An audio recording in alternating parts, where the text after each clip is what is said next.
Good afternoon, everyone.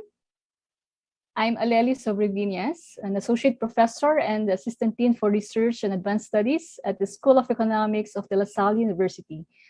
I will be your moderator for the second plenary session of the 59th Philippine Economic Society Annual Meeting and Conference.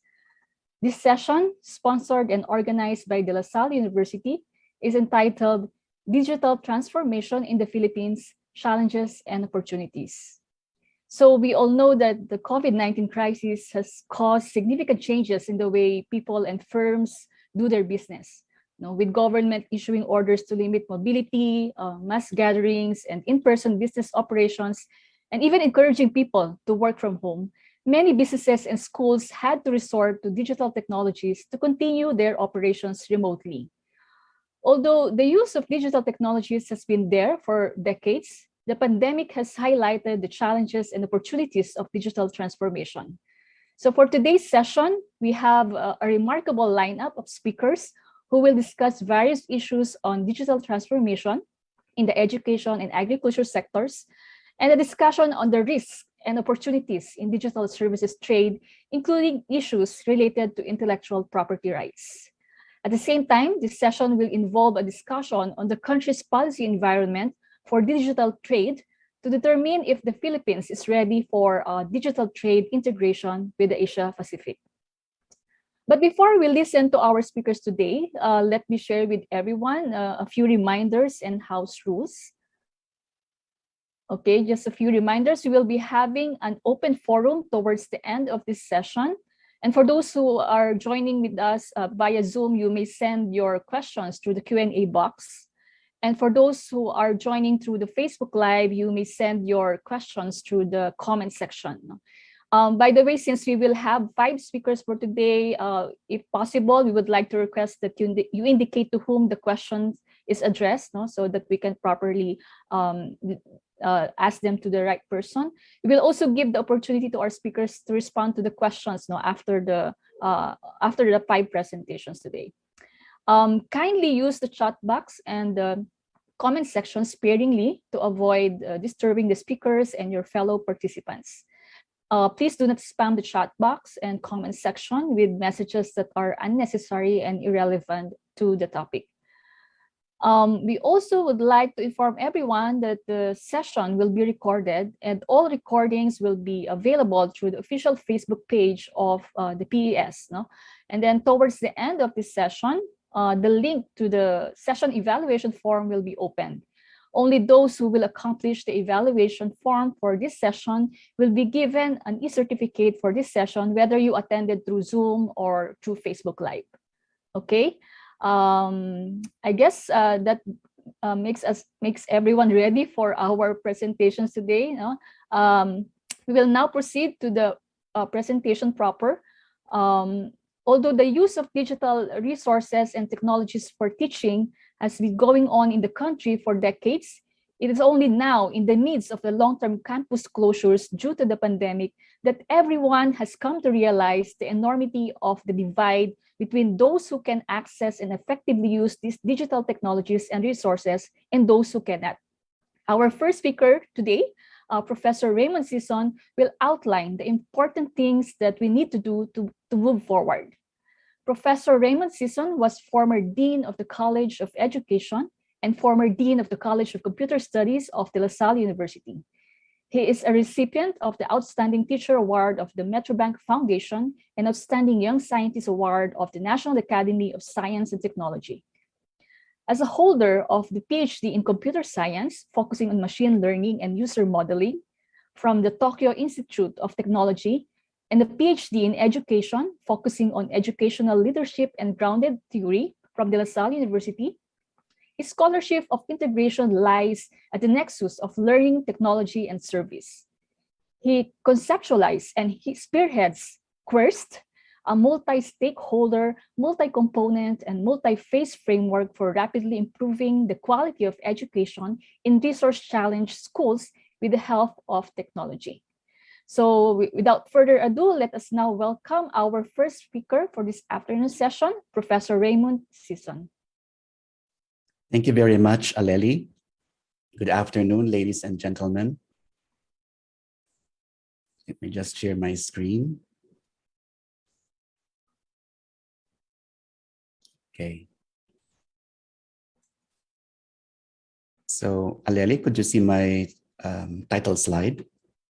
Yes, Dr. Raymond, Okay, go thank ahead, you. please. Okay, so when I was requested to talk about the digitalization of the education sector, I thought of first pointing out some indicators of the digital divide in education in the country, and then suggest ways by which we could move forward. One indicator is that only 20% of Philippine households have computers and internet access. The situation is actually worse in the Bangsamoro Autonomous Region in Muslim Mindanao, the Zamboanga Peninsula, and the Bicol region. This is according to the National ICT Household Survey of the Department of Information and Communications Technology, or DICT, conducted in 2019. What is interesting is that although only around 20% of individuals in the country use computers at home, around 80% of individuals use cell phones. Of course, we know what they mostly use their cell phones for. You guessed it right, social media via free Facebook. A second digital divide indicator is that only around 20% of elementary and high school students in the country are currently engaged in blended or online learning. The rest of the students in the country rely on paper-based learning, distance learning during this pandemic. Interestingly, almost 70% of students in private schools use blended or online learning. A third digital divide indicator is that only 50% of the computers in Philippine schools are connected to the internet. So here is the Philippines, and we have only around 50% of our computers in schools connected to the internet.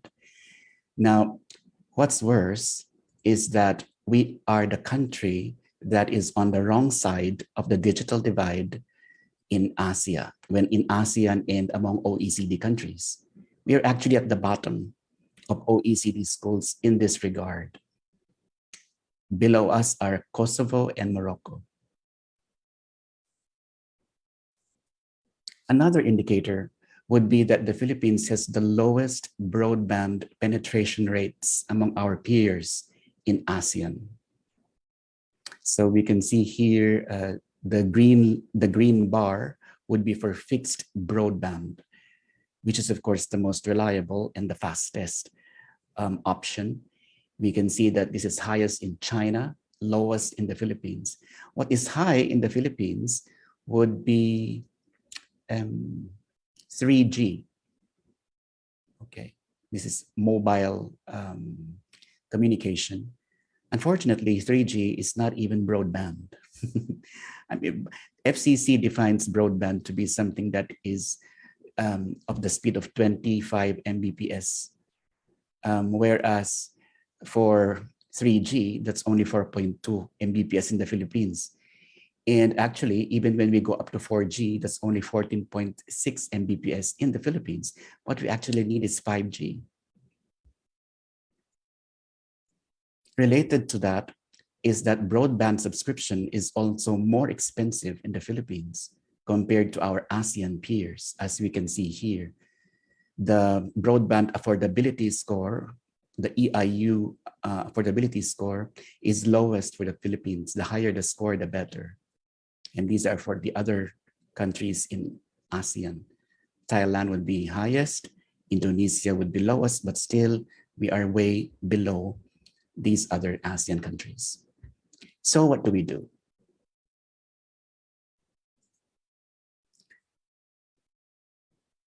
So here I propose 3 things that we could focus on. Number 1, we should work toward flexible technology-assisted access to learning resources. Of course, first, we should increase our fixed broadband connection. Recently, so fortunately, Recently, as in a few months ago, Converge ICT was able to ink a deal with Keppel and Facebook, which granted Converge 1 out of 12 fiber optic pairs in the first undersea cable system directly linking Singapore, Indonesia, and the Philippines with the US West Coast. So in a few years, in a couple of years, we will see a tremendous increase in fixed fiber quality in the country, quantity and quality in the country. In rural areas, especially those in islands or mountainous regions, however, wireless broadband, such as mobile or satellite broadband, might be a better alternative to fixed broadband. It is therefore good that we have a few nice developments happening also recently. Like a few months ago, the DICT approved a policy allowing cell towers to be shared by multiple internet service providers. Also, just this year, LCS and DITO Telecommunity have partnered with Elon Musk's SpaceX to bring Starlink services to the country. This is for satellite broadband. Digital learning resources do not have to be sent via the internet, however. One could also use digital signals to broadcast digital learning resources. This is a process called datacasting. It will be noted that whereas only 20% of Philippine households are connected to the internet, around 80% of the households have television sets. So in a country like the Philippines, datacasting might actually be a good idea. In the US, they've been using datacasting to broadcast educational materials to rural homes in various states, such as this one. So in a country like the Philippines, no single technology will fit the needs of everyone. Flexibility is therefore key.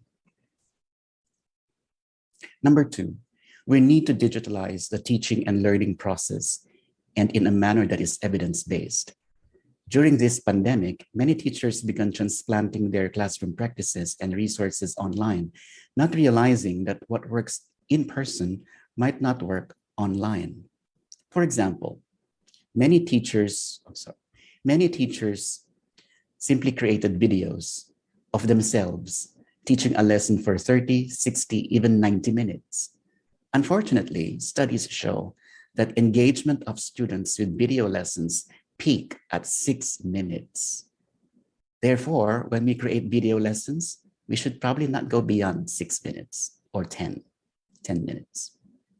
Another technique that some teachers quickly jumped into during this pandemic was gamification, which is the use of game elements to make lessons more engaging. Unfortunately, the gamification that most did involved the use of web or mobile apps like Kahoot or Quizzes or Slido, which could only gamify the simplest of assessment activities, multiple choice. So this can lead to temporary fun, but it doesn't lead to learning. What is needed is a careful integration of the formal and dramatic elements of games and learning. But this is, of course, easier said than done. And then, of course, there's a very big question of how do we use gamification to improve engagement and learning, not only at the level of assessment activities or lessons, but at the level of courses and programs. Prototypes of this have already been done in the US and in other European countries. The digitalization of teaching and learning is not only making print resources online. It is important to be very careful in analyzing what makes teaching and learning effective in the classroom and to find ways to achieve this using limited digital bandwidth and resources. So we are currently involved in a project funded by DOST PSHERD involving the development of a framework for distance learning via datacasting and the development of lessons and learning materials based on the framework. And we realized that, it is very, very difficult to port practices that are effective in the classroom to a situation such as datacasting where yes, it is very easy, convenient to broadcast learning resources into the homes of students who have television sets, but where interactivity is very difficult to achieve because there is no return channel. So it is very important that we very carefully look at what makes teaching and learning effective so that we can adapt this to learning that is online or learning that is via data casting. Number 3, we need to provide effective multi-stakeholder training in technology-enhanced learning.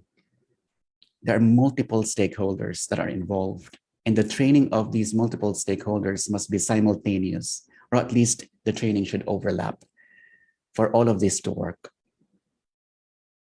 Administrators need training in digital literacy. They need to know how to acquire the best learning management system for their campus, for their school, and how to use this LMS effectively. They need to be able to provide teachers with devices and internet access and how to look for funds for this. They need to begin constructing classrooms for what is called high flex learning. High flex is a portmanteau of hybrid and flexible. So this basically means it's blended learning, but the teaching could take place inside the classroom. The teacher could be in the classroom, but the students could be anywhere in the world. Some will be in the classroom, some will be somewhere out there, or it could be that the teacher is at home, there are children on campus, and there are children also at their homes.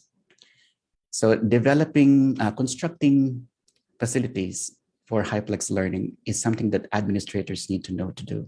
Teachers need to improve their digital literacy. They need to know how to create digital learning materials that are effective. They need to know how to effectively gamify their lessons. They need to know how to flip the classroom. They need to understand how to manage projects, including online discussions and authentic assessments online. The staff need to improve in terms of digital literacy, provide IT support, provide online emotional support. Parents need to also improve in terms of digital literacy. They need also to know how to be able to provide their children with devices and internet access, and they need to work very closely with teachers. And lastly, school partners. Well, these school partners could be NGOs, they could be other schools, they could be government units, private institutions. They need to be able to provide devices and internet access, especially to financially challenged students. They need to provide tutoring, one-on-one tutoring, possibly online, to students who are at great risk. And they need to develop games for learning, because these cannot be done by teachers in schools. Students will, of course, need to have a high degree of digital literacy, and they need to know how to regulate their own learning. Self-regulation is very, very important, as we have seen during this pandemic, when students do not have the benefit of engaging with their teachers face-to-face. So these are just some ideas, and later on you could ask questions, and I would be willing to entertain them. And if you would like to work with us, my email address is raymond.season@delasalle.ph. Thank you very much.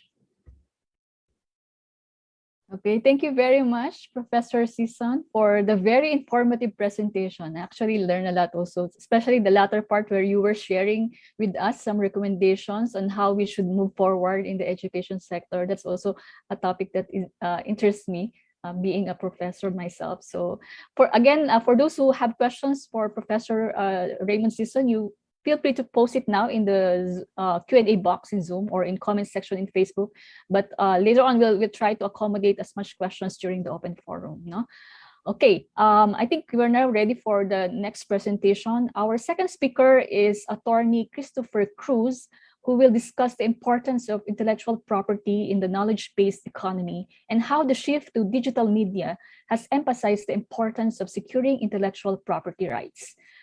Attorney Christopher Cruz is currently the University Legal Counsel, the Director of the DLSU Intellectual Property Office and Manager of the Innovation and Technology Support Office of De La Salle University.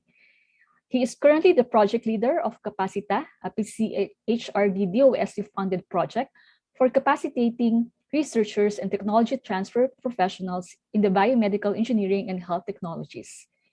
He is also a technical panel member of PCHRD DOST in the IMPACT program, which aims to capacitate technology transfer offices in the Philippines.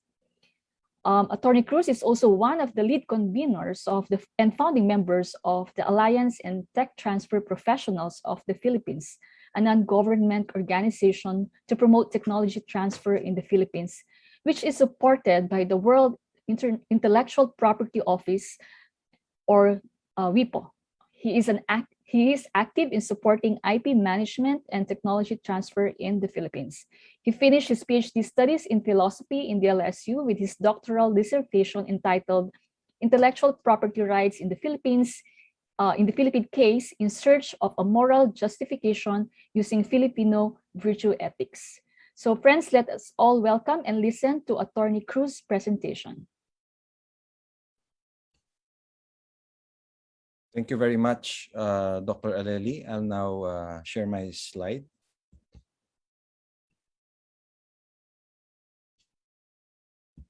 Yeah, do you see the slide now? Yes, go ahead, please. Okay, thank you. So the topic is about intellectual property and some of the IP issues, in the digital age. I'll first give you a little background about IP in general, and then how IP affects the digital transformation in general. So I usually start my presentation with this slide. It says that IP is the oil of the 21st century. There's been a change in how we perceive wealth in nations. If you'll remember, during the 20th century, countries that are rich in oil, like countries in the Middle East, are the ones that are considered as wealthy nations. But now, in the 21st century, whoever has that IP is considered to be the one that is wealthy. So if you look at the top 500 corporations, in fact, the top 10 companies in the world, you will find that most of them are in the digital sphere of intellectual property. So companies like Facebook, IBM, and the like are Apple, Google. They are the ones that are in the top 10. Why? Because in the digital age, IP becomes more and more relevant. And a little discussion about IP. You can say that any creation of the human mind is considered intellectual property, and IP is everywhere. If you look at the room where you are right now, look at the light bulb, or look at the chair with an ergonomic design, or look at your television set, or even your smartphone, with the pinch zoom technology. All of them are creations of the mind and are protected by IP. And it is said that if IP is not respected, the incentive to innovate will be lost. And so we need to guard against fake, counterfeit, and pirated products. So IP, for some, might be an intimidating term, even an obscure term.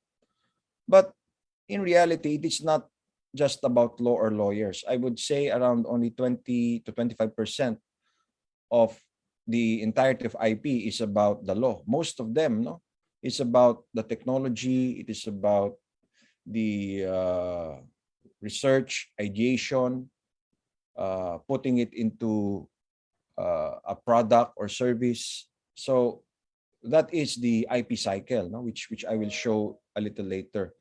And according to a WIPO study, it can be a tremendous economic tool. And so now IP is considered a valuable asset in commercial transactions. it can either be used as a sword or as a shield. No? As a sword, it can be used to restrict someone, no, from using the IP.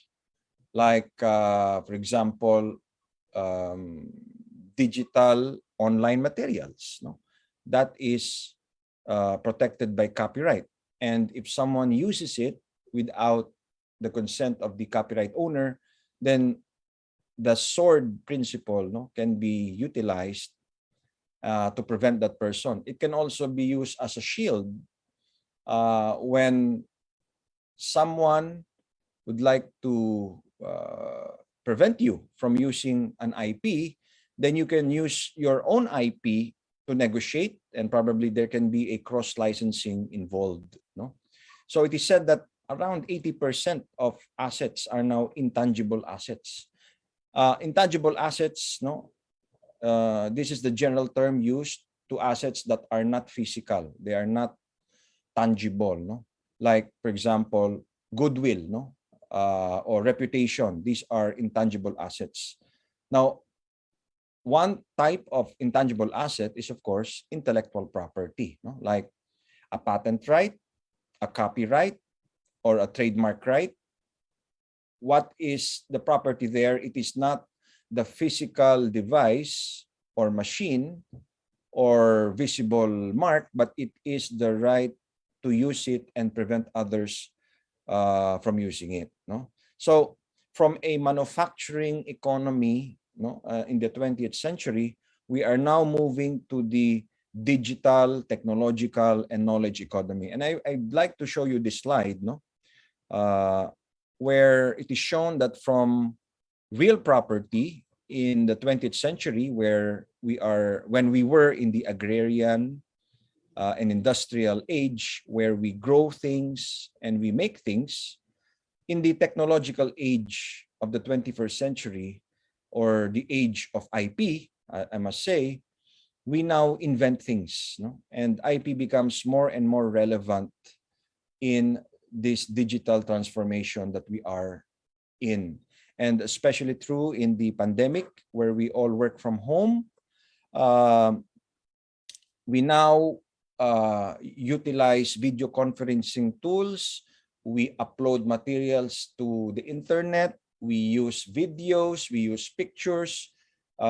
In education, we might use photos of others without their consent. So these are issues, no, that are related to intellectual property and IP ownership.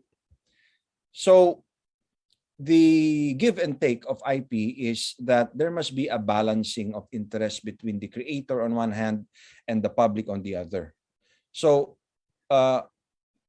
with the exclusivity provided by law, if it's patent, it's 20 years. If it's copyright, it's 50 years after the death. If it's trademark, it's 10 years. The owner or the creator must fully disclose it to the government, so that after the expiration of the patent right or of the IP right, then it can now be part of public domain and can be shared by everyone. So some of the issues, no, prevalent today is, for example, the patent system and public health. We now know that there are several patents covering the COVID-19 vaccine. So there is now an issue, both legal and ethical, on whether there should be a patent waiver, especially in favor of developing countries where there is a distribution problem of the vaccines. So while we recognize the right of the patent holder for the effort, the resources in creating that invention, that compound, that COVID-19 vaccine, we must also take into consideration that people are affected by this disease. People die every day.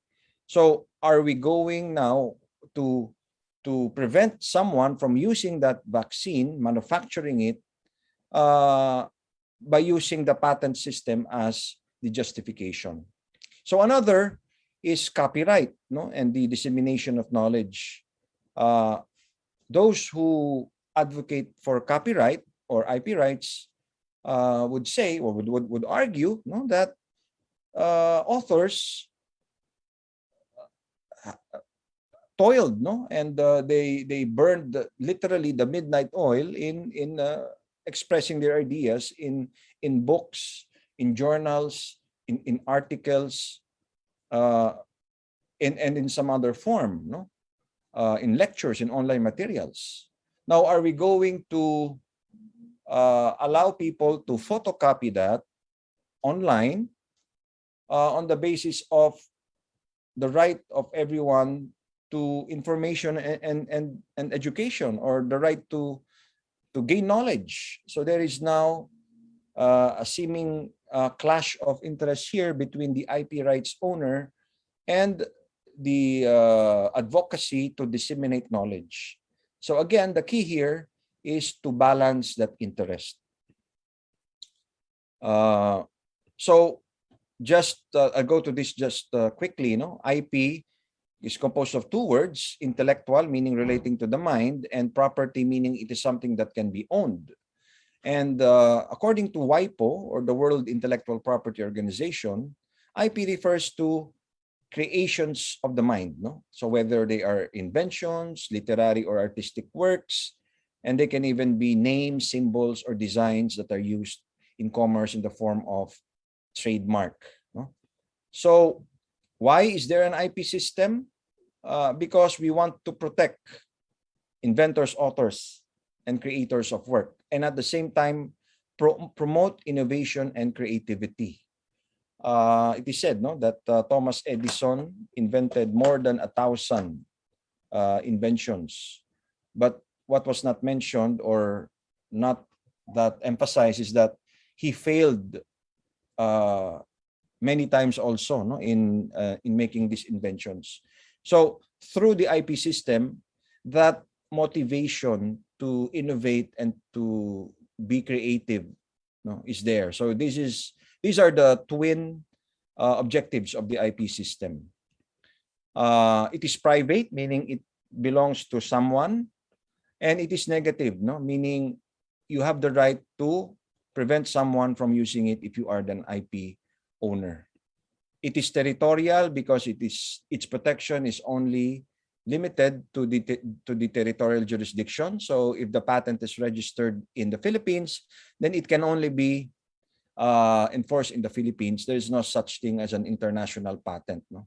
And time-bound, meaning it is not forever. There is a limit to the IP right. Why? Because in the end, the purpose of the IP system is to for the common good. And so that after giving exclusivity for a certain period, it will now become part of public domain. So these are the two main parts: industrial property. I'll not discuss each, but so that you'll have an idea of what it is, and of course, copyright. Now, in the university setting, why do universities engage in IP management and tech transfer? Why? Because universities want to embrace the third mission.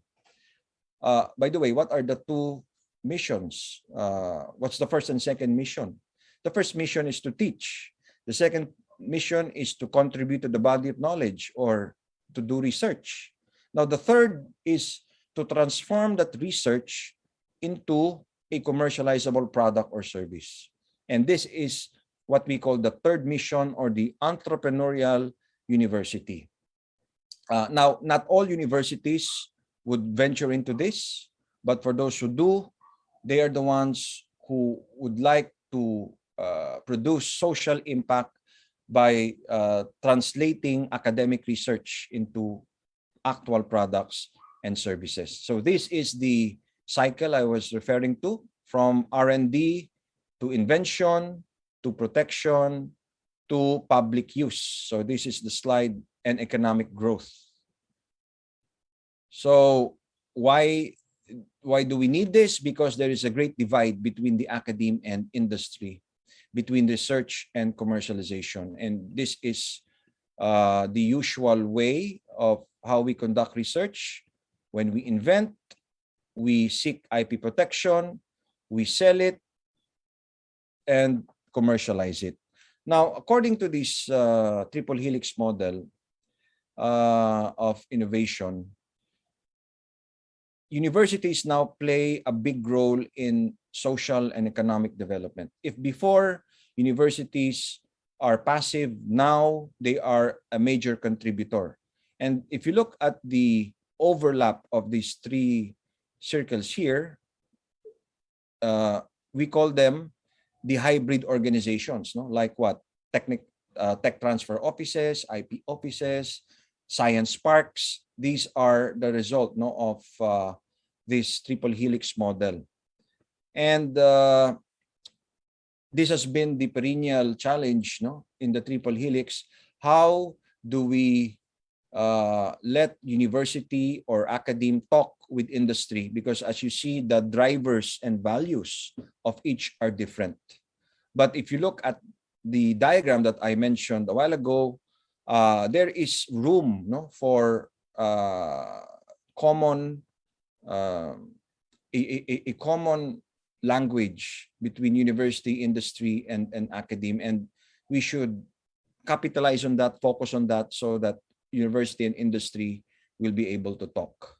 No? So the transformation of the university to becoming a major player in the knowledge-based ecosystem.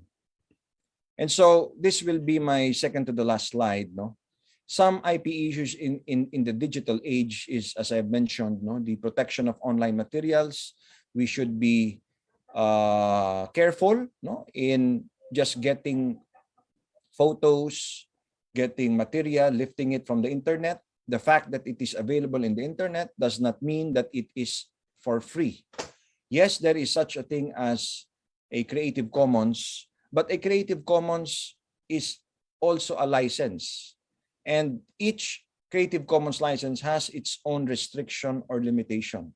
So we have to be very careful with that. No, concept of fair use. Sometimes this definition is abused. What do we mean by that? When we say fair use, that we can use the copyrighted material without permission of the author. But there are 4 factors, no, under the law, under Section 185 of the IP Code. These 4 factors should be considered in determining whether the use of the online material is fair. So, like what? Is it for private use or for commercial use? Did you use a substantial portion or only a small portion? One major question is, will it affect the economic rights of the creator? Will he lose money if you do it? No? So for example, if you photocopy a book or download a digital book from the internet, then it will affect the revenue, no, of the author, because people will not buy it anymore. People will just photocopy. So it becomes unfair use. Ownership of data, no, in the digital world. Data is now considered as intellectual property, whether that be raw data or analyzed data. Then who owns it? No, so that's another IP related question. Of course, many, if not majority of us, are in social media, Instagram, Facebook, LinkedIn. We sometimes put the link there or upload the photo. So we have to be careful, no, because these are protected by IP. IP and artificial intelligence. Can an AI be an author? Can an AI be an inventor? No, I just watched this movie from Apple TV, no, the Finch, no, with Tom Hanks. He created a robot, and the robot can now do things, no, even outside the control of the creator. So what if that robot writes something or creates an invention? Will that be considered? Will he be considered an inventor or author? IP and traditional knowledge. No, I think this is a very debatable field in IP, because traditional knowledge in the form of traditional cultural expressions and genetic materials of indigenous people. They want to preserve it, and they don't want the digital economy to be used, no? Because that might even be sacrilegious to their beliefs. So there is now a tension between digitalizing traditional knowledge, traditional artwork, woven materials. And finally, IP and public health, as I mentioned about the patent right, no? And whether we can waive that patent right. So in conclusion, I want to show to you this slide that IP rules are necessary, no, for innovation. But too much protection can be counterproductive. And so in the end, there must be a balance between protecting IP rights and allowing innovation and creativity to flourish. Thank you very much. Okay, thank you very much, Attorney Cruz, for the very interesting presentation. Now we appreciate more the importance and the relevance of intellectual property in digital transformation, especially during this pandemic, no? And with the example you gave earlier, in the case of COVID-19 vaccine, for example, we also see the challenge of balancing the interests of those who invented it, or those authors or the IP owners and the public, no? So thank you for sharing those insights. And I also thank you for sharing the different issues that I now realize that there are several issues on IP, particularly in this digital age, no? Thank you very much, Attorney Cruz.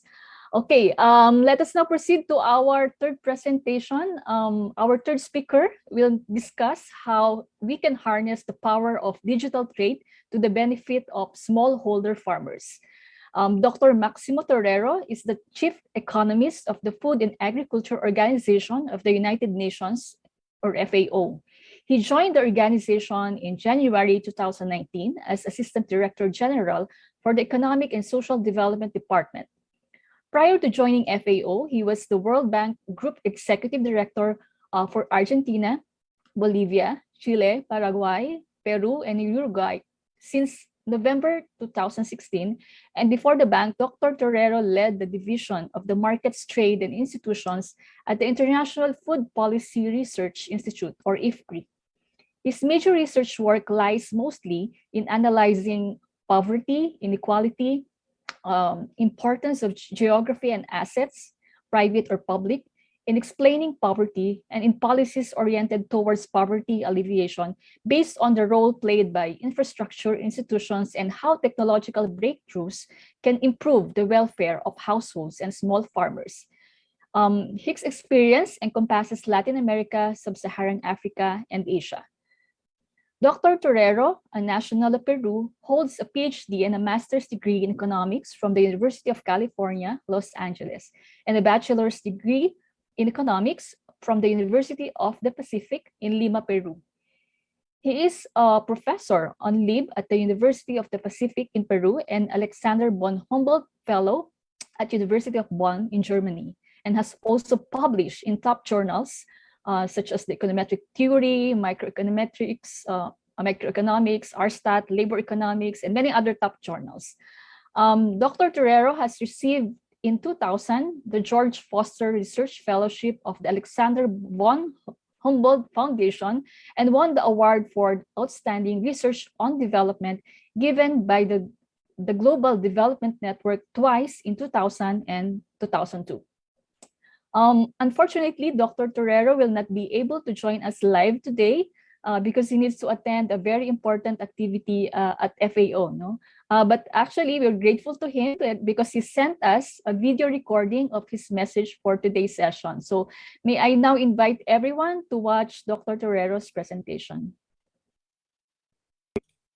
Dear colleagues, good morning, good afternoon. My name is Maximo Torrero. I am the Chief Economist of the Food and Agriculture Organization of the United Nations.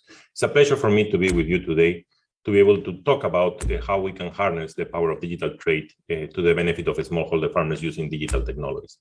Let me start by sharing my screen so that we can go through my presentation.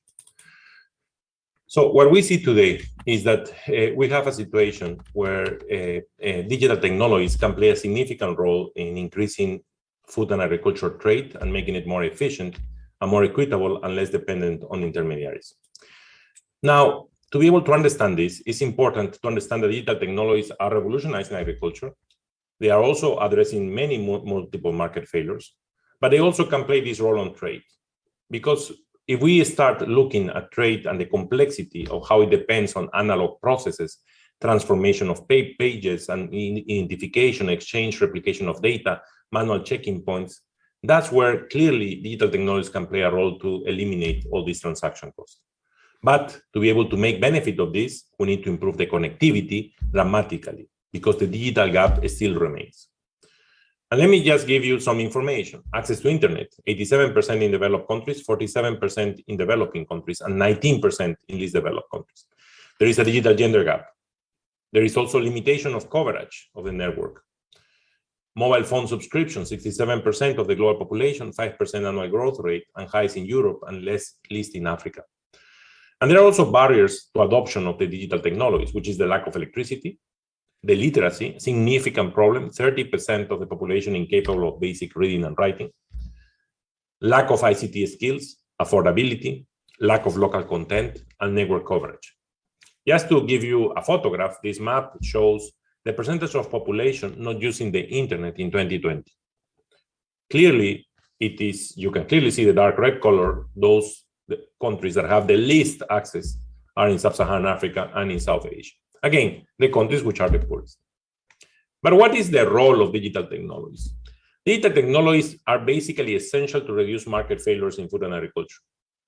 They can help to increase information dissemination through SMS services, and we have seen evidence on that in several countries of the world.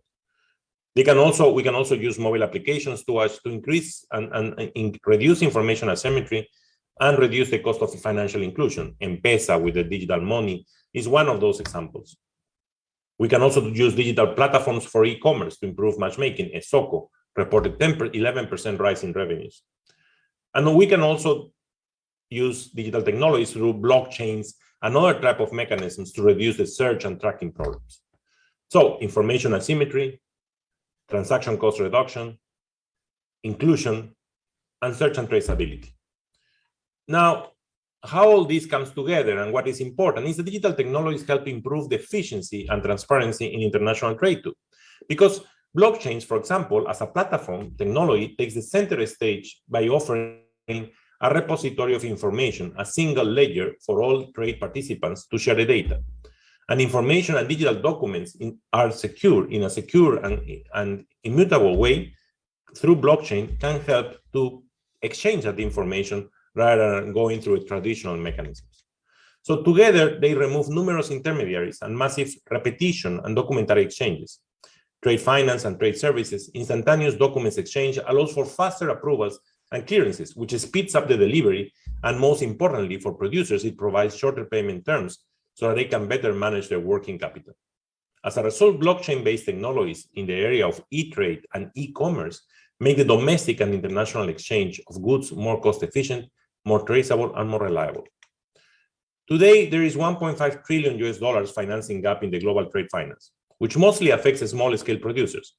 Greater cost efficiency translates into lenders having a higher ability to increase financing for the underbanked, and this is for the small-scale producers. Also, we have seen that e-certificates such as the iFITO and eVet can be hooked up to these smart contracts and help reduce cost time and importantly enhance food safety of international trade. The International Plant Protection Commission, iFITO, has brought up the iFITO solution, which has already made great progress, now processing more than 90,000 electronic phytosanitary certificates per month from 94 registered countries. And we need to keep increasing so that it becomes global. In domestic trade, e-commerce provides a powerful online marketing platform that can help enhance market access for smallholder farmers by reaching a larger customer base that they could otherwise not have access to. So digitalization in general promotes financial inclusion also and helps farmers to create track records and their history, the financial history, so that they can reduce their risk to the financial institutions and have a better access. Verifiable records are often key pieces of information that the smallholders lack in order to access to credit. So it's not only the collateral, it's also the information and the history, and also the risk scoring. And digital technologies can play a crucial role for this. But the story is not simple. We need to have some basic conditions, which are on soft infrastructure and on hard infrastructure. On soft infrastructure, we need to establish inclusive ecosystem and enabling environment, a holistic approach to investment and policies. We need to have human capital development, empower of digital literacy and skill development, example, rural youth, women, and bridge the digital divide. We need to have a regulatory framework, standards, and interoperability so that we can increase competition. And we need to have innovative and effective PPPs so that we can have incentives, inclusiveness, and sustainability. On hard infrastructure, we need to use digital and physical infrastructure to put it in place, because to have e-commerce, we not only need the platform, the digital platform, but we also need the road infrastructure, the storage facilities. We need to expand internet coverage, and that's where combination with government efforts can happen, and then create competition in the last mile. We also need to increase connectivity, and we need to improve the way we collect the data. And this can be summarized in this slide. All what I have said before are the complements, especially the institutional ones. If we use digital technologies without complements, we will end in concentration of market power, inequality, and control. But if we include these complements from the beginning, we can create innovation, efficiency, and inclusion. And that's what we need to achieve for. And for that, we need to create a rural transformation. We need to create the capacity, the content, taking into account the context. But it has to be simple, it has to be sustainable, and it has to have a systemic approach. Colleagues, we want to have a future farm for smallholders like the one I am seeing here. Why? Because smallholders are the ones that really need precision farming. They are the ones with the biggest financial constraints.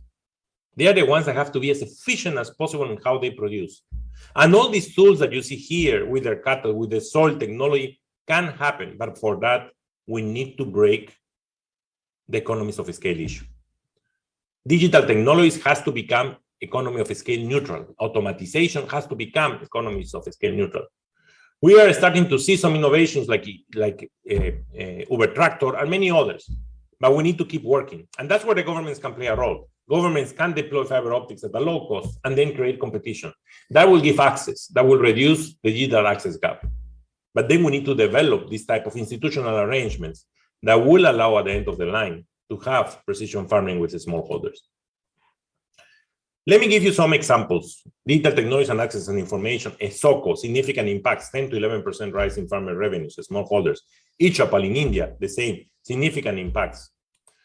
Digital technologies and access to markets, the Taoba villages, an e-commerce platform, which create a platform that brings significant impacts in terms of revenues to these villages. FAO is now working on 1,000 digital villages, which we hope the Philippines will be part, where we are trying to bring all these elements all together, not only e-agriculture, e-farming, but also e-society, so that we can bring all the different public services to the farmers in rural areas. Access to financial services, M-Pesa, Tulao, a lot of literature about it. We need to leapfrog. We need to learn the complements, the regulation need to be in place, also to increase competition. Digital technologies and access to insurance. Insurance is a big problem, especially now with climate change. Farmers need to be insured. And for that, we need to find ways to use funds to combine traditional methods of insurance with new measures like the index insurance measures that will allow farmers to increase their access to this type of tools. And the distributed ledger technologies, the DLT, distributed ledger technologies, which is a decentralized consensus-based report-keeping system, an innovation that will have significant impact in the agri-food system. The DLT, digital ledgers, are improve efficiency because the blockchain can help to do this. Covantis, for example, is an initiative to develop a blockchain-based prototype for international bulk agricultural commodity trading. But DLT can also give you access to financial services. I mentioned before, it can keep records. And Banco is an example of this. It's a company applying blockchain technology to build transaction records. Records are proof of transactions and income and access to formal financial services because it creates a credit history of smallholders. It also allows for traceability. A5 is an example, or Walmart and IBM are piloting Walmart's mango and pork value chains.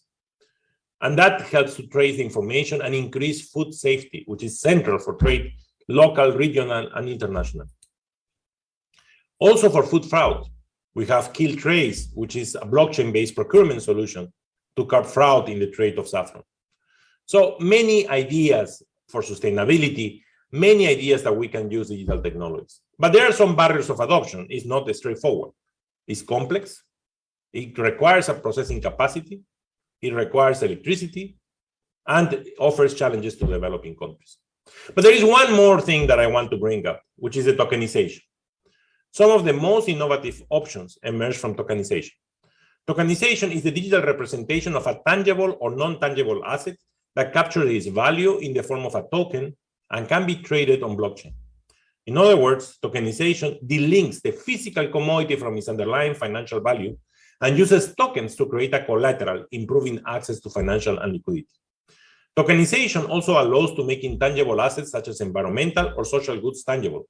Example, low resource footprints or compliance with occupational health and safety standards, the certification, for example, so that these properties can not only be passed on within the value chain, but also be remunerated. We are approaching with tokenization to a real cost of food. For example, let's take the banana industry, which is a very important commodity in the Philippines. Banana are known for the low margins and the consumers' increasing interest to measure ESG criteria. For instance, the token could also capture the water and carbon footprint of bananas by collecting data points throughout the banana value chains and registering them on blockchains. The token could serve to remunerate producers or be sold on impact investors and ESG funds. So again, it's a different market that we open for small farmers, where with this digital technology and the blockchain combination, we can give them a new value to what they do. Tokenization and blockchains connect primary producers with final consumers, creating awareness of the sensitivity to the problems of smallholder farmers. The tokens can also be stored, accumulated in, and spent from dedicated wallets, offering a surrogate access to formal finance for their unbanked or underbanked, again, a particular benefit for many smallholder farmers. This array of digital trade tools can lower costs in agri-food supply chains, which can undoubtedly benefit the smallholder farmers' access to markets and finance. These benefits are not automatic. Importantly, it requires governments to create the necessary enabling environment that promote innovation, business development, and adoption, and access to digital trade tools for all market players, including the smallholder farmers. Strong public policy frameworks that update trade legislation, digitalize trade obligations, and simplify bureaucracy underpin such enabling environments for digital trade, the complements I was talking about. So there are significant benefits. We reduce transaction force, increase efficiency, foster sustainability, foster inclusion, create new markets even. But there are risks. Economies of scale are central: labor, data collection, privacy, exclusion from digital economy, collusion, regulatory gaps. That is where we need to come, and we need to improve our digital governance. We at FAO are creating the International Platform for Digital Food and Agriculture, which is trying to bring all these best practices so that will allow developing countries, least developed countries, to leapfrog and to create a change. Thank you so much for your time, and I really hope this presentation will be of your use. It was a pleasure to be with you, and I hope to see you soon. Okay, we would like to thank again Dr. Torero for that video message highlighting the potential of new digital technologies in making food and agriculture trade more efficient, more equitable, and less dependent on intermediaries. So now let us proceed to our fourth presentation. We know that the current pandemic has reinforced the influence of various factors that spark in the rapid expansion of digital services trade within and outside the economy in recent years. Our next speaker will highlight the potential development implications of digital services trade and the risks emanating from digital services trade. But before we listen to his presentation, please allow me to introduce our speaker. Professor Tereso Estuliao Jr. is a university fellow, professor emeritus of economics, and the director of the Angelo King Institute for Economic and Business Studies at the Salle University, Manila. He is also the editor-in-chief of the DLSU Business and Economics Review. He was former dean of the College of Business and Economics at DLSU and has been teaching for almost 5 decades at DLSU. He was visiting professor and scholar at various institutions in Japan, USA, China, Thailand, France, and Laos. As a researcher, he has published several articles, monographs, and books in Filipino and English in the fields of economics of education, trade in services, movement of natural persons, migration, and remittances. So ladies and gentlemen, let us all welcome our next speaker, Dr. Tereso Estuliao Jr. Thank you very much, Salle. The staff is going to share the screen, okay? in the spirit of time management, I will be brief in my presentation. Okay, next slide, please. These are the questions that I'm going to ask, okay, and answer rather in the presentation. The concept of digital services trade and how it developed and expanded, and the benefits as well as the risk, and the management of opportunities and risk. Next slide. Well, digital services trade involves the provision of services and in fact goods through a platform by linking various players in facilitating transactions. There are three elements in digital services trade. One is the linkages of numerous participants. Second is the facilitation of transactions. And the third is the use of digital mechanism. Next slide, please. Digital services trade emanated from mode 1 of trade in services, but mode 1 is just cross-border transaction. So it has expanded mode 1. Aside from the provision of services electronically, digital services trade covers physical goods and digital data. It has also expanded the global value chain beyond production networks, and it includes distribution and logistical support. And it covers domestic as well as external transactions. So there is a merging of mode 1 and mode 3, which is commercial presence. Next slide, please. This is taken from the article of Monet Serapica of the IDS. The benefits of digital services trade. First is the network effects, and the second one is the economies of scale effects. Dr. Torero mentioned about de-emphasizing the economies of scale, but we cannot. This is one of the benefits of digital trade services. Network effects is caused by the number of participants that as the number of participants increases, it attracts more participants on the demand side and the supply side of the platform. And as a consequence of these numerous participants, the platform or the owner of the platform benefits from the reduction in marginal cost. There is a reduction in cost of search, replication, transportation, tracking, and verification. These are the benefits of economies of scale. Unfortunately, not all platforms have this, and that is a complaint of Dr. Torero. Next slide.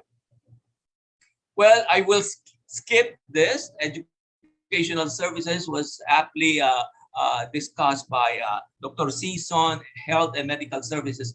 Next slide. Next slide, please.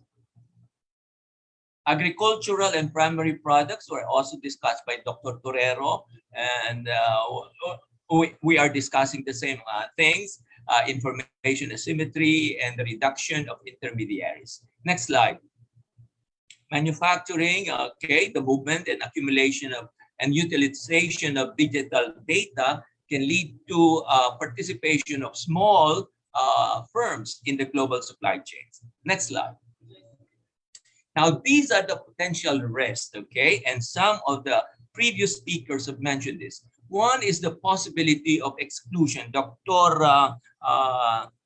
Raymond Season mentioned about the educational divide, because of the lack of sufficient ICT infrastructure. This was also mentioned by Dr. Torero.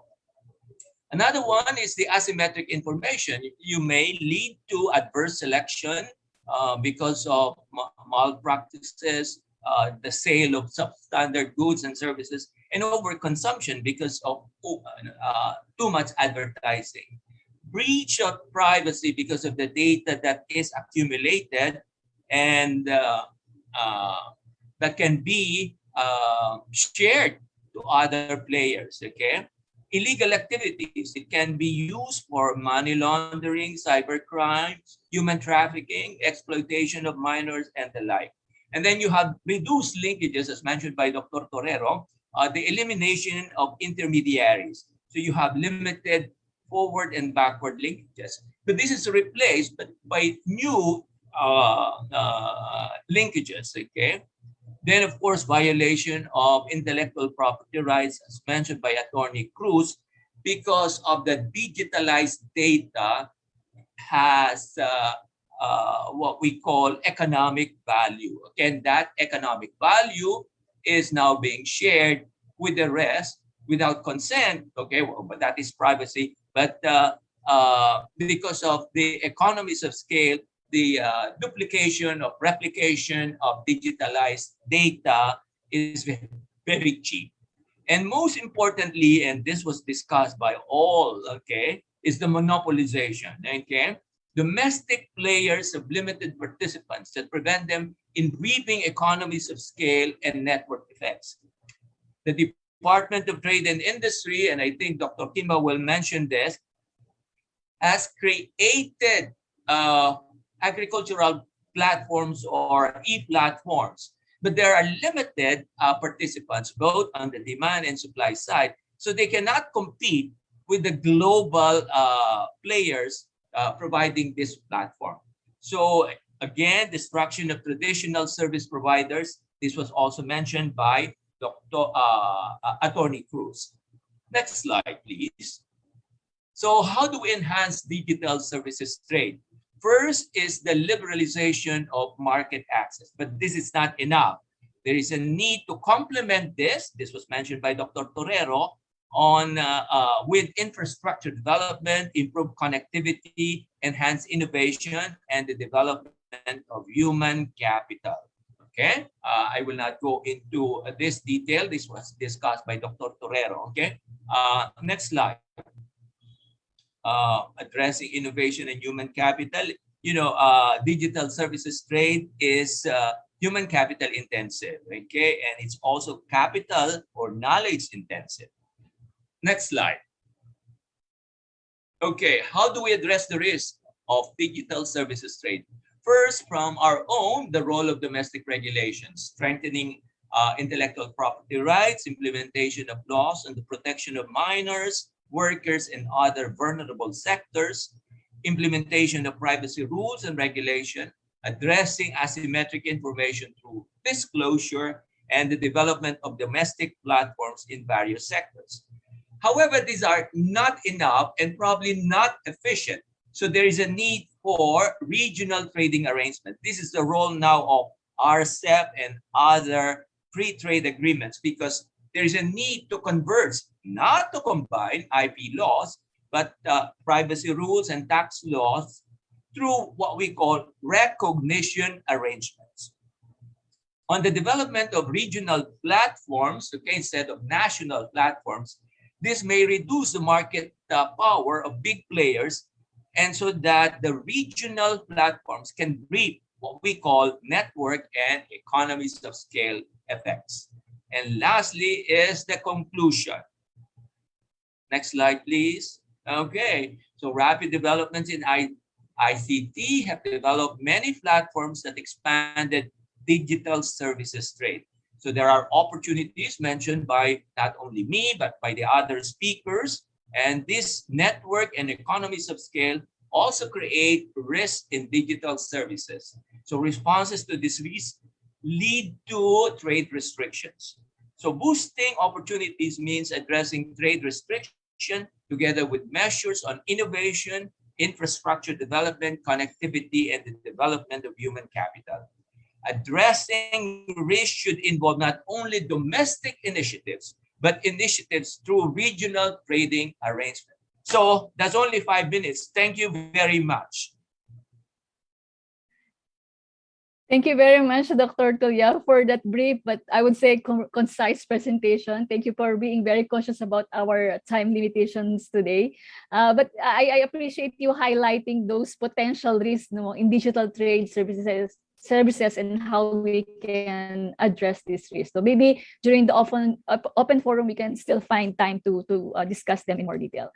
So we'll now proceed to the last presentation. Our last speaker for today will discuss the Philippines' digital trade environment and present a measure of the Philippines' readiness for digital trade integration with the Asia Pacific. Let me briefly introduce our speaker. Dr. Francis Mark A. Kimba is a research fellow at the Philippine Institute for Development Studies and director of Philippine Apex Study Center Network. He has worked on a number of research topics, including agriculture, trade, and rural development.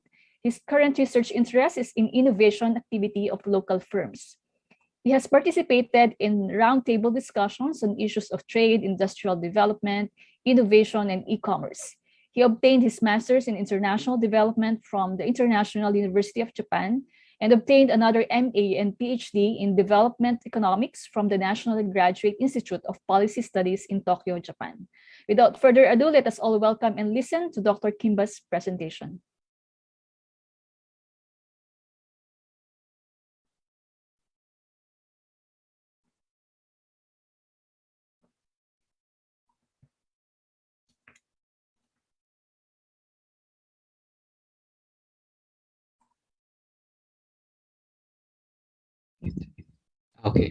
Okay. Thank you, Lily. Can you see my slide? Yes, Okay. you may proceed. Thank you. So let me first also thank you and thank the organizers for the invitation to present our work on measuring our readiness for digital integration. This is a work with former PIDS staff, Silvin Calizo, Jean Carlos, and Senior Research Fellow, Dr. Jose Ramon Albert.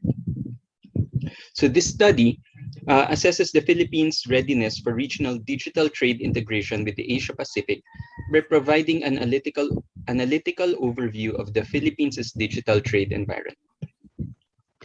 So why is regional digital trade integration worth studying in the first place?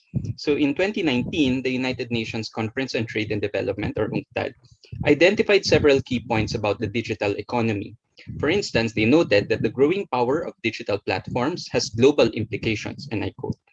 And also, and I quote, countries must be ready to create and capture digital value, end quote. For the Philippines, the importance of the electronic commerce, or in this case, what we call digital trade, or a subset of digital trade, in internationalizing Philippine MSMEs,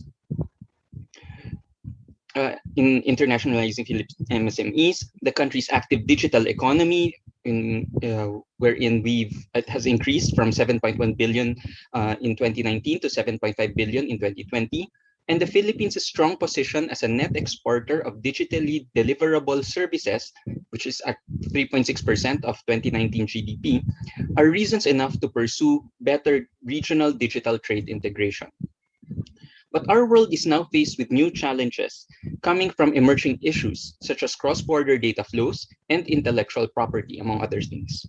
So in this new world where geographic barriers are rapidly fading, we must be able to understand how to collaborate with our neighbors in the region. So we ask ourselves, just how ready are we to integrate? So in order to measure the Philippines' readiness for digital trade integration, we needed a special regional index. So in 2020, UNSCAP developed the Regional Digital Trade Integration Index, or RDTII, that captures regional integration perspectives specifically in the Asia-Pacific region. So the RDTII understands that digital trade integration is enabled by lower barriers for digital trade and higher levels of network openness, which is why it has 11 pillars exploring not just the traditional barriers such as tariffs, but also the presence of enablers among affecting connectivity such as cross-border data policies. Each entry in the RDTII gets a score from 0, not restricted, to 1, which is most restricted. And we did this by conducting a comprehensive review of primary texts and secondary reports from reliable institutions. And we complemented these readings with consultation workshops designed to validate and verify the accuracy of our study. The workshops invited both representatives from private and public sector. So what did we find?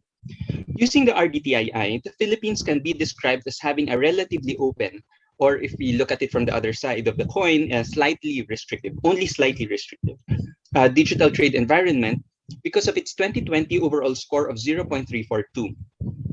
Table 1 shows you that during this year, in 2020, the Philippines performed best in 3 pillars: tariffs and trade defense measures, cross-border data policies, and intermediary liability and content access. All of these pillars scored less than 0.2, thus indicating a non-restrictive environment. In contrast, the Philippines performed worst in 3 pillars, namely Pillar 2 on public procurement, Pillar 3 on investment, and Pillar 5, infrastructure and competition. These pillars reported a score of around 0.610, so these pillars were characterized as strongly restrictive. Figure 1, meanwhile, shows you that the overall RDTII scores in selected Asia-Pacific economies in 2020, wherein the Philippines ranked as the 9th least restrictive economy from among the 22 Asia-Pacific economies assessed. The Philippines also performed slightly better compared to the Asia-Pacific regional average of 0.42. Perhaps the best. So let me now provide some additional details to these results. So first, the best factor strengthening the Philippines' position to integrate itself with Asia-Pacific is its exceptionally low tariffs on digital goods that synergizes well with having only slightly restrictive non-tariff measures. For instance, the figure 2A shows that effectively applied tariffs on digital goods imported from the Asia-Pacific was reported at just 0.09% in 2019, whereas figure 2B, the one in the center, shows that the coverage rate of duty-free tariff lines reached a high of 92.3% during the same year. The Philippines, however, faces 2 issues on non-tariff measures. First is that the trade of dual-use strategic goods, such as electronic computers and telecoms of a specified technical standard, have become highly regulated since October 2020. Second is that the Philippines does not recognize enterprises' self-certification for product safety. And these 2 issues on NTMs prevent the Philippines from further reducing trade barriers on digital goods. Second, another factor strengthening the Philippines' position is its continuous improvement on IPR enforcement that complements the country's liberal access to online content. The protection of IPR is a key factor enabling growth in the digital economy, as we've heard earlier. So it is important that policies form a conducive environment that protects IPR. On this aspect, figure 3 shows that the Philippines has been improving, although it's a bit low. However, digital piracy remains high in the Philippines, which was reported at 64% in 2017. The Philippines' high digital piracy rate actually increases the country's vulnerability to cyber attacks, which then reduces the Philippines' trustworthiness. We acknowledge, however, that the IPOPhil has taken several steps to address this issue, such as by expanding their enforcement capabilities. Having said that, IPRs could be rendered irrelevant if online content cannot be accessed in the first place. Fortunately, the Philippines enjoys a non-restrictive environment on this matter since consumers are free to access online content and license schemes are non-discriminatory. One issue remains, however, because the Philippines only has sectoral or content-specific intermediary liability provisions in place. Safe harbor clauses are present in the Electronic Commerce Act and the Cybercrime Prevention Act, but these laws' definition of intermediary liability limit their capacity to provide a safe harbor, particularly limited to electronic documents and cybercrimes, respectively. Another key strength in the Philippines is strong policies on data. On this aspect, the Philippines has been performing well on both cross-border data policies and on domestic policies on the use of data. The Philippines is actually a signatory to the APEC cross-border privacy rules system that promotes interoperability of privacy regulations through the enforcement of minimum standards in the region. In fact, the foreign private sector perceives the Philippines' policy environment for data to be one of the best in ASEAN. Moreover, figure 4 shows that the Philippines is improving even though it is the weakest among the ASEAN 5. Despite this conducive environment, the Philippines still faces some issues, primarily the increased trade costs due to data privacy and data retention compliance. For instance, Philippine laws require minimum data retention requirements on certain contents and hiring data protection officers, among others. Foreign equity limitations, possibly banning foreign equity on some e-commerce and e-retailing, however, can restrict digital trade from growing. The Philippines has consistently imposed strong restrictions on FDI in sectors relevant to digital trade.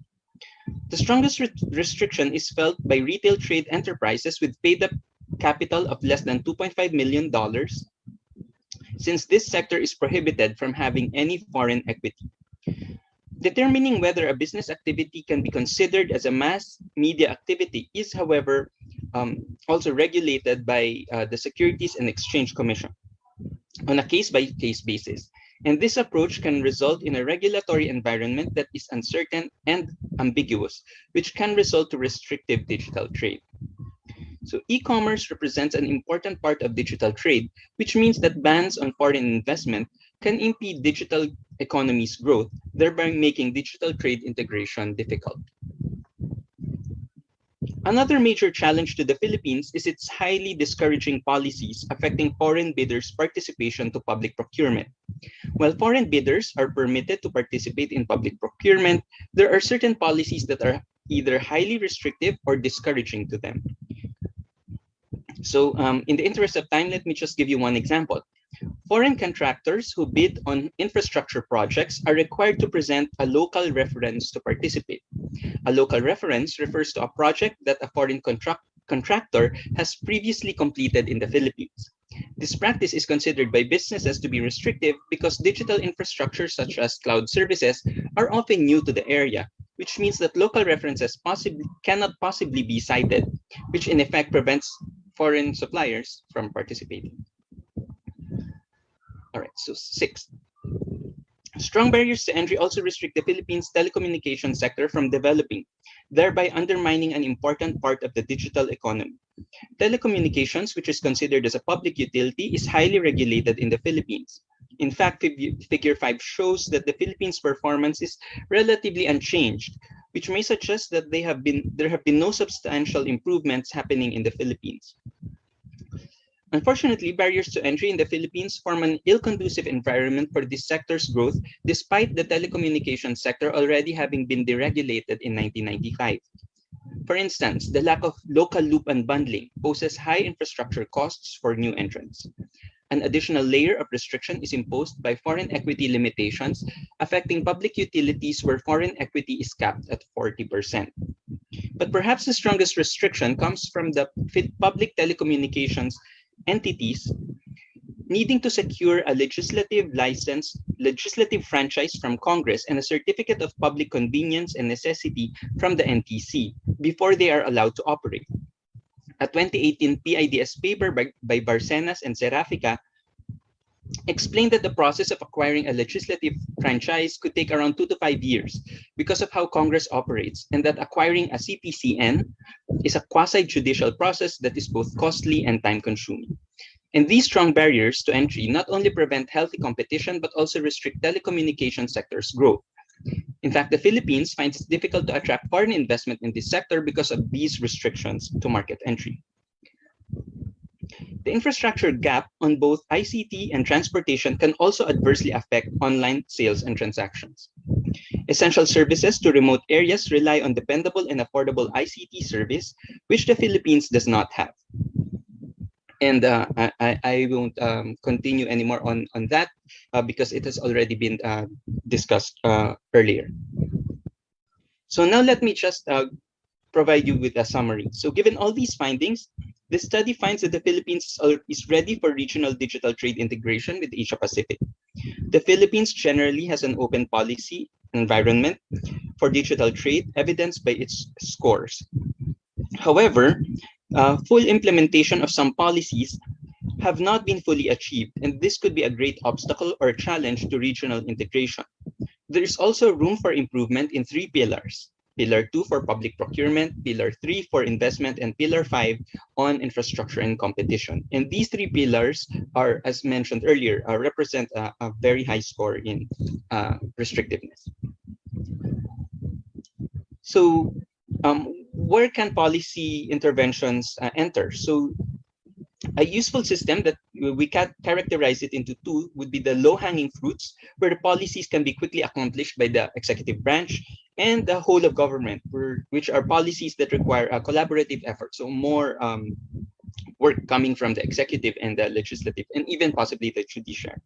So some examples of low-hanging fruits would be continuing the Philippines' participation in international cooperation initiatives such as the ITA-1, ITA-2, and JSI, and then reducing digital piracy by strengthening digital enforcement capacity, removing case-by-case determination of mass media that's being done by SEC, and quantifying the cost of policies restricting foreign equity participation in telecommunications and e-commerce.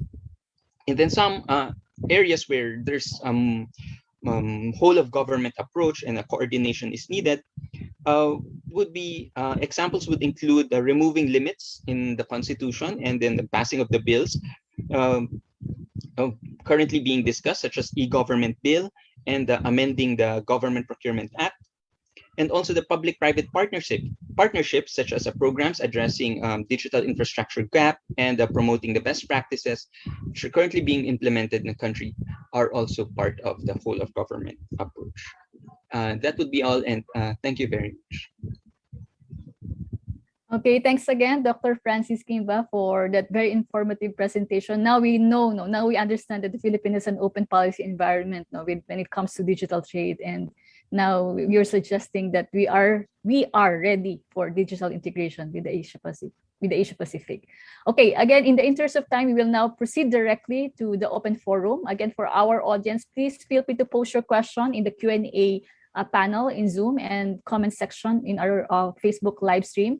Actually, earlier I saw a question posted here in the Q&A panel, but this was addressed to Dr. Raymond Sison, but Dr. Raymond Sison has already responded to the audience here regarding how has general learning competency of students been impacted by online learning systems. So Dr. Raymond Sison actually explained here very clearly how the online distance learning, even with the use of the internet, has shown that this is less effective compared to campus-based learning. So I don't know if Ms. Aurora here has a follow-up question based on the initial response of Dr. Raymond. I'm sure with the explanation pala of Dr. Raymond here, it covers already the. I hope he was able to answer clearly the question of Ms. Aurora. Okay. Again, feel free to post your question, or maybe we can also give the opportunity to our audience if you wish to ask your question directly by raising your hand, and then we can acknowledge you. You can ask the question directly to our speaker. I think there's a limitation sa sa ating audience. But anyway, since I don't see any other questions here in the chat, maybe I'll ask my question, maybe a general one. Actually, this one is somewhat captured in some of the presentations. So we know that digital transformations, I think everyone here will agree, that when we talk about digital transformation, we expect that this can help improve productivity by enabling innovation, by reducing costs of various processes. But in the case of many countries, as I see it in other countries, some have actually experienced slowdown in productivity growth despite the diffusion of technologies. And that is why there is a debate about the potential for digital technologies to boost productivity. And this is because also there are instances wherein there are limited firms who are able to capture the benefits of digital transformation. So my question is just general.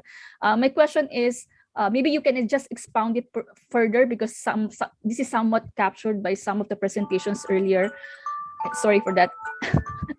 My question is, based on your own opinion, maybe you can expound further on the role of policies and institutions in helping our country realize the productivity benefit from digital transformation. So that could be just a general thing. Anyone here in the panel can respond to my general question. Anyone who has something to share insights on that? If I may, okay. Yes, please go ahead, Dr. Tulio. I don't want quiet forum, okay? I think this was mentioned by Dr. Kimba, Yeah. okay? So Yeah. Trade liberalization is one, okay? But as I mentioned in my presentation, this must be coupled by improvement in the infrastructure, the hard infrastructure, as well as in connectivity and innovation policies and investment in human resources. I have a question for Mark, no, Francis. Francis, we computed the index, but the pillars are based on equal weights. Okay, is that realistic? Yeah, thank you, Dr. Tulyao.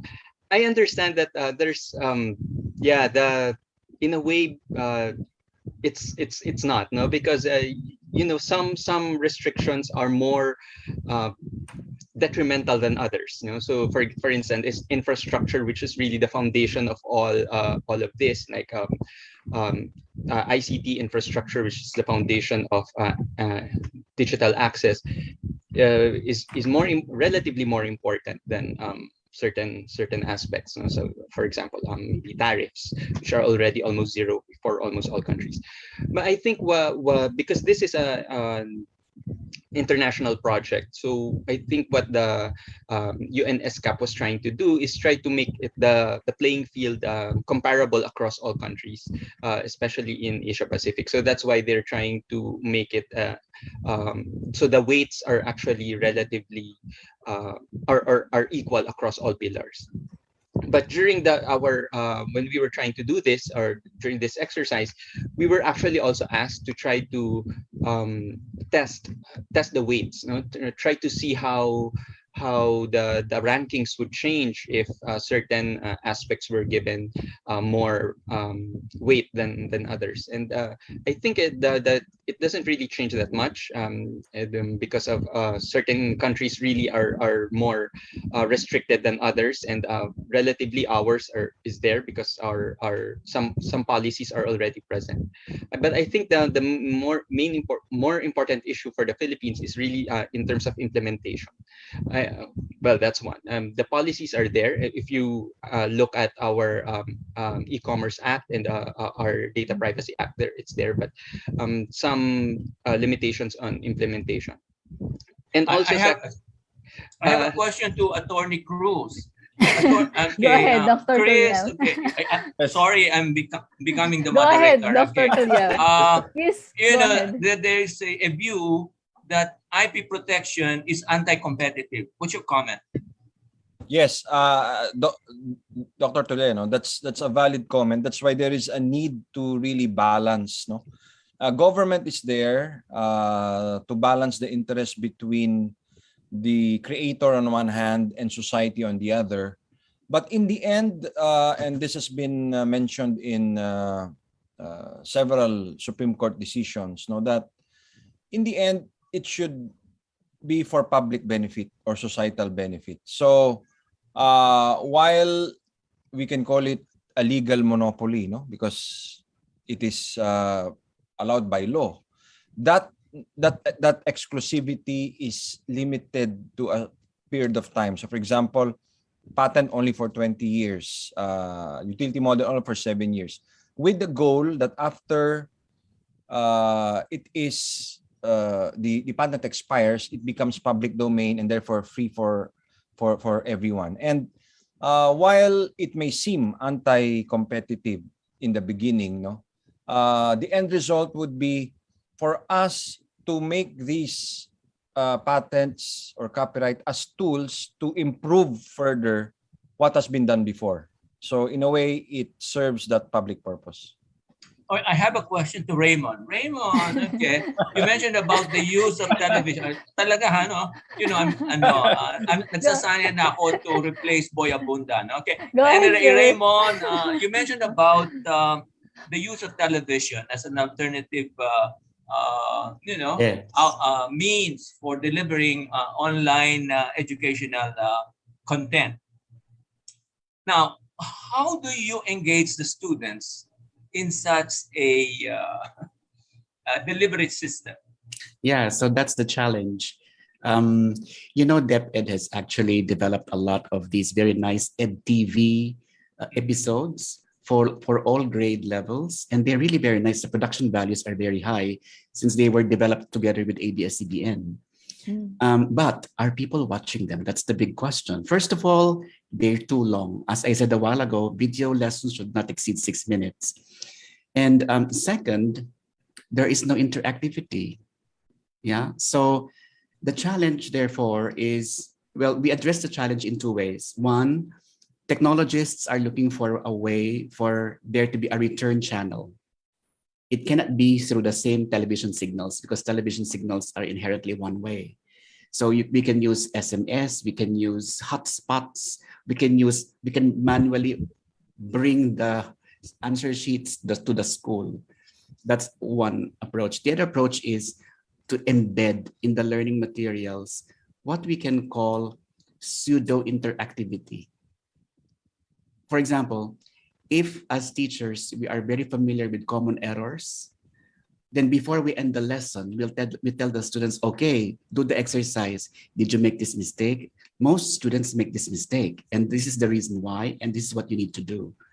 So there's this kind of interactivity that takes place that is pseudo because there's really no interaction, but there's the feeling that the student actually receives feedback.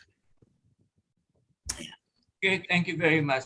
I have Thank no you. more questions because otherwise I will ask a question on myself. Okay. So, Thank you very much, Dr. Leo. And thank you to our speakers for responding. No, maybe we can accommodate the questions posted here in the chat box. No, maybe I hope the PS Secretariat will still allow us to accommodate these two questions in the chat box. There's one from Dr. Sarah.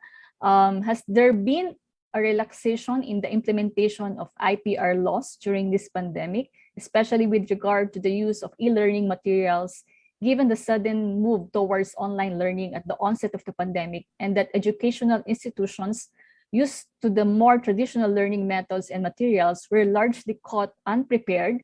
Is there a move towards rethinking some of the stricter IPR laws on the use of e-learning tools and materials? I think I can answer that question, Doc. Go ahead, Attorney Cruz, please. So on paper, there is no change in the policy because there's been no amendment to the IP code or to the relevant laws. But there is a thinking that we should have more leeway with regard to fair use application in online educational materials. In the US, there is a law that says that if it is an online educational material only for classroom use, meaning it cannot be used elsewhere, then there is a more liberal approach, meaning there can be no copyright infringement. But in the Philippines, there is no such law yet. So what is good, however, is that the definition of fair use is not fixed, and therefore it can change depending on the circumstances of the time. So I think that because of the pandemic and the COVID, how to interpret Section 185 on fair use, on whether it is fair or not, would, I think, factor in the pandemic situation. And what would normally be unfair under normal circumstances, I think, can be fair because of the current pandemic. Okay, thank you very much, Attorney Cruz. Let me proceed to the last question that we can accommodate for this open forum because of the limited time. So we have another question from Mr. Emilio Neri here. Is there enough transformation in our labor market to take advantage of accelerated adaptation of technology due to COVID? What do we need to do to speed up or ease the movement of workers away from permanently disrupted industry, for example, physical retail stores, to the new virtual winners in a more tech-heavy economy? Anyone from the panel can respond to this, I guess.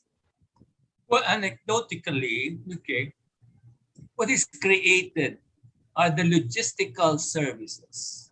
Okay, so yes, there will be a displacement from the usual employment in SM, but these motorcycle apps, okay, delivery apps, okay, are creating jobs. And to me, that's more inclusive because they are coming from the informal sector. But this one is not direct digital services trade, but indirect employment from digital services trade. Okay, thank you very much, Dr. Tuliao. Like what I mentioned, I think that would be the last question we can accommodate for the open forum, given that we have a very limited time. I actually wish I could give you a few more seconds to say your last key takeaways from this talk, but I'm advised by the PS Secretary that we have to close now. So again, I thank our speakers today for enlightening us on the different challenges and opportunities that we're facing in digital transformation and how we should move forward. We hope our participants today learned a lot from the session. And with that, we end our open forum. At this point, before we close, we also would like to thank the officials and staff of the Philippine Economic Society for making this session possible. And on behalf of the DLSU School of Economics, I wish to thank also our session participants for joining us in this timely and relevant discussion. So to our participants, we request you to accomplish our brief evaluation form to help us further improve on our activities. The link to the evaluation form is splashed on your screens, and it will be posted as well in the chat box and comment section of Facebook. No? So only those who are able to submit the evaluation form will be given e-certificates of attendance for this session. To those who would like to view this session again, a recording will be available shortly on the official Facebook page of the PES. And you may also share it with your friends, no? In case you know some people or colleagues who might have missed this session, but they are interested on the topic of our discussion, feel free to share the link. And we also take this opportunity to finally invite again everyone to the rest of the conference sessions lined up. You can check the PAS website for the full copy of the program. So again, thank you very much to all of you. Enjoy the rest of your day. Stay safe and God bless us all.